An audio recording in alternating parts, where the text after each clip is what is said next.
Good morning everyone.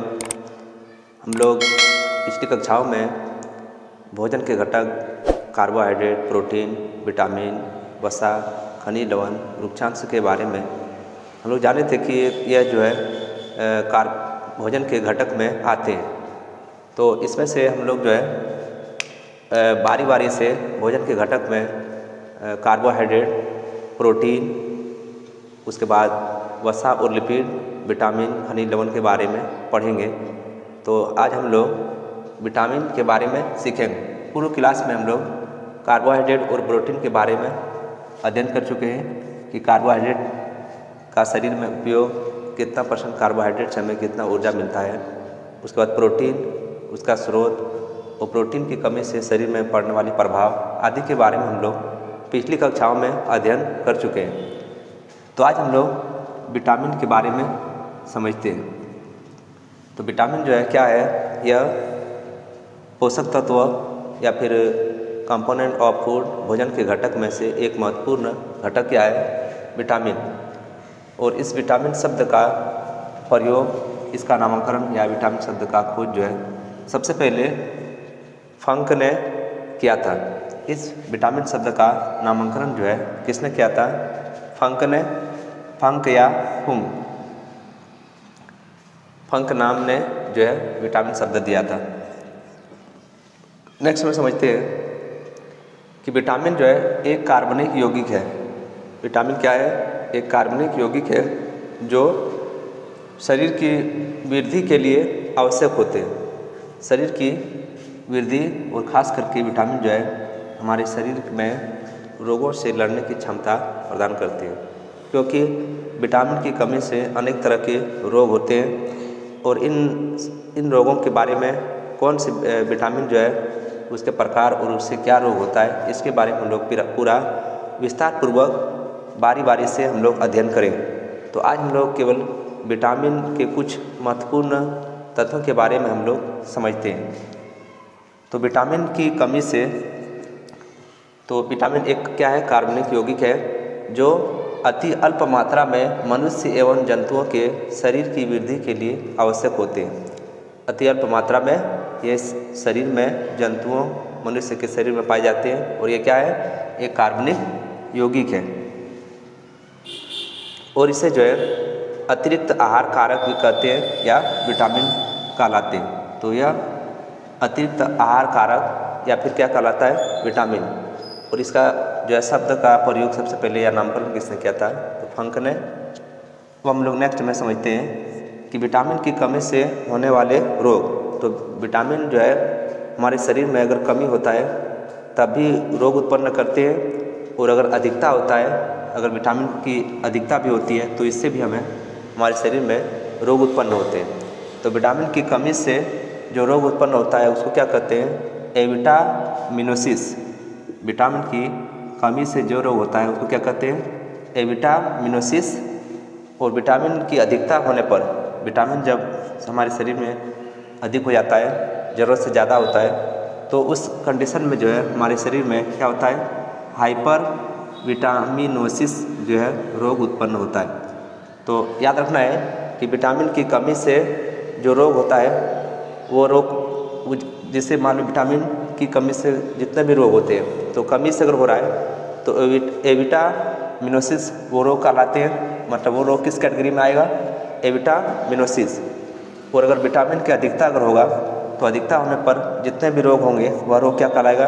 Hyper vitaminosis कहलाते हैं। ठीक।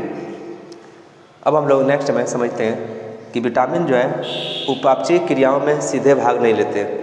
उपापचयी जो क्रियाएं हमारे शरीर में होती है तो उन क्रियाओं में डायरेक्ट जो है सीधा वो भाग नहीं लेते हैं। नेक्स्ट में समझते हैं कि एंजाइमों के सहकारक कोफैक्टर जो है की भांति कार्य करते हैं। एंजाइमों के सहकारक विटामिन क्या है कि यह जो है एंजाइमों के साथ मिल करके मतलब काम करते हैं, जिसे विटामिन को एंजाइम के सहकारक की भांति कार्य करते हैं और सहकारक भी कहा जाता है। अब हम लोग नेक्स्ट में समझते हैं इसके उपापचय में कार्बोहाइड्रेट, वसा, प्रोटीन भाग लेते हैं। तो यह उपापचय की प्रक्रिया जो है विटामिन एंजाइमों के सहकारक भी है, साथ ही ये उपापचय क्रियाओं में सीधे जब भाग नहीं लेता है तो ये किसके साथ संपर्क बनाता है? ये है कार्बोहाइड्रेट, वसा, प्रोटीन भाग लेते हैं उसके उपापचय क्रिया में। नेक्स्ट में समझते हैं कि उपापचय नियामक होते हैं। यह जो उपापचय की क्रिया होता है वो नियामक मतलब नियमित रूप से होता है, मेटाबॉलिक रेगुलेटर। नेक्स्ट में विटामिन के पूर्वगामी या प्रिकर्सर को प्रोविटामिन कहते हैं। विटामिन के पूर्वगामी या प्रिकर्सर को क्या कहते हैं? प्रोविटामिन कहते हैं। कैरोटीन विटामिन ए के तथा आर्गेस्टेरॉल विटामिन डी के पूर्वगामी है। विटामिन ए का के तथा ए का क्या है? कैरोटीन और विटामिन डी के पूर्वगामी क्या है? आर्गेस्टेरॉल। तो हम लोग आज सबसे पहले क्या सीखें कि विटामिन शब्द का जो नामकरण दिया था वो फंक ने दिया था। विटामिन क्या है? एक कार्बनिक यौगिक है जो अति अल्प मात्रा में सजीवों के तथा जीवों के शरीर में पाए जाते हैं। उसके बाद है कि विटामिन जो है की कमी से जो रोग होता है वो क्या कहलाता है? एविटामिनोसिस। और विटामिन की अधिकता होने पर क्या कहलाएगा? रोग हाइपर विटामिनोसिस, चाहे जितने भी रोग हो। विटामिन जो है उपापचय क्रिया में डायरेक्ट जो है भाग नहीं लेते हैं, वो जो है कार्बोहाइड्रेट, वसा, विटामिन के साथ मिल करके जो है उपापचय करते हैं और एंजाइमों के सहकारक की भांति कार्य करते हैं और एंजाइमों के साथ मिलकर के भी ये कार्य करते हैं, काम करते हैं। उपापचय नियामक होता है और विटामिन ए के पूर्वगामी का प्रिकर्सर को प्रोविटामिन कहते हैं और कैरोटीन जो है विटामिन ए का पूर्वगामी है और आर्गेस्ट्रोल विटामिन डी के पूर्वगामी है। अब हम लोग नेक्स्ट में समझते हैं। तो विटामिन जो है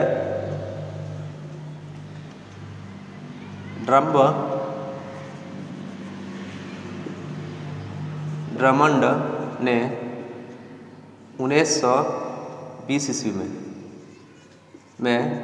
विटामिनों का अक्षर क्रम में रखा।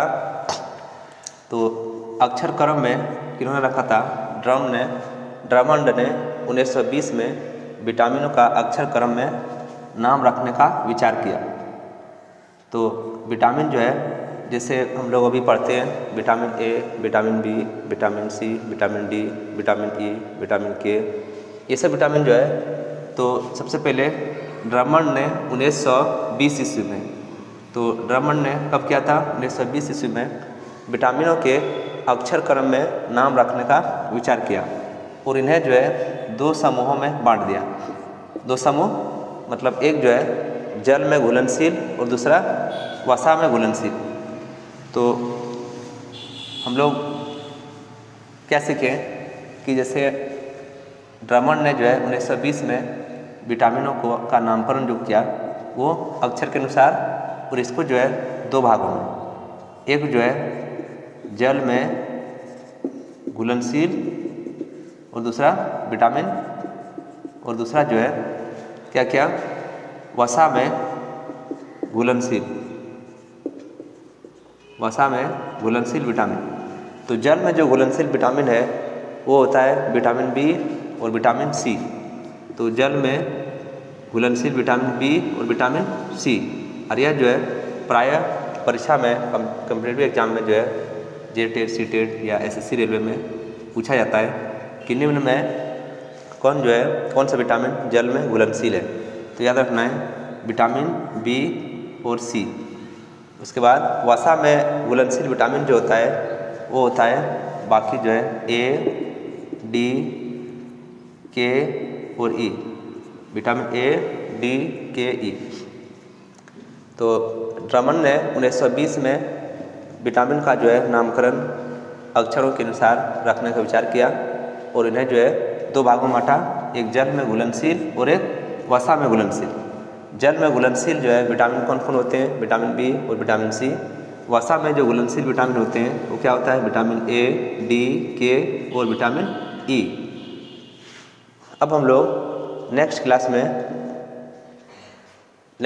जो है विटामिन के स्रोत, कार्य एवं कमी के प्रभाव, जैसे विटामिन के स्रोत कौन कौन से हैं, उसके बाद विटामिन के जो ये सब विटामिन के प्रकार में ए, बी, सी, डी इस सब का जो है रासायनिक नाम और इन सभी का अलग एक एक करके सभी का स्रोत और इनका शरीर में कार्य और इसकी कमी से होने वाले प्रभाव या कौन सा रोग होता है, इन सभी के बारे में हम लोग बारी बारी से अध्ययन करेंगे नेक्स्ट क्लास में। तब तक के लिए आज जो है इतना ही सीखेंगे। Thank you very much.